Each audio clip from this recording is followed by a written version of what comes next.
Hai, saya Idris, pakar perunding hartanah anda. Hari ini, saya akan menjelaskan mengenai margin pembiayaan atau margin of financing (MOF) pembelian rumah di Malaysia menggunakan pinjaman bank. Margin pembiayaan atau MOF merujuk kepada peratusan jumlah pinjaman yang diberikan oleh bank berbanding harga rumah yang ingin dibeli. Di Malaysia biasanya bank akan menawarkan margin pembiayaan sehingga 90% atau 95% daripada harga rumah. Dalam situasi bank menawarkan margin pembiayaan 90%, ini bermakna individu yang membeli rumah perlu menyediakan 10% harga rumah sebagai bayaran deposit. Jika bank menawarkan margin pembiayaan 95%, individu perlu menyediakan 5% daripada harga rumah sebagai bayaran deposit.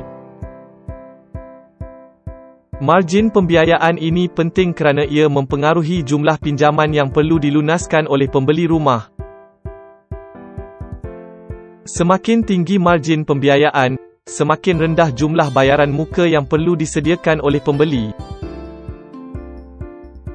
Konsep mudah, semakin tinggi margin pembiayaan, kadar faedah yang dikenakan lebih tinggi. Terdapat faktor yang mempengaruhi margin pembiayaan yang ditawarkan oleh bank.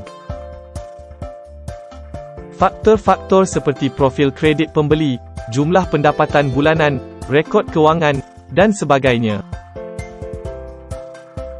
Bank akan menilai risiko kredit sebelum menawarkan margin pembiayaan kepada pembeli rumah. Kesimpulannya, margin pembiayaan atau MOF adalah peratusan jumlah pinjaman yang diberikan oleh bank berbanding harga rumah dalam pembelian rumah di Malaysia menggunakan pinjaman bank.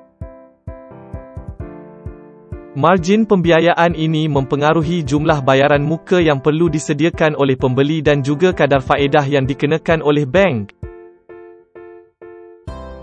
Faktor-faktor seperti profil kredit dan rekod kewangan turut mempengaruhi margin pembiayaan yang ditawarkan oleh bank.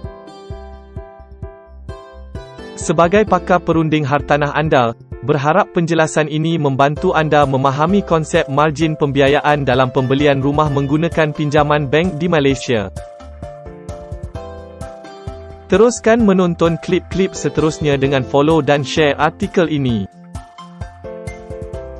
Terima kasih.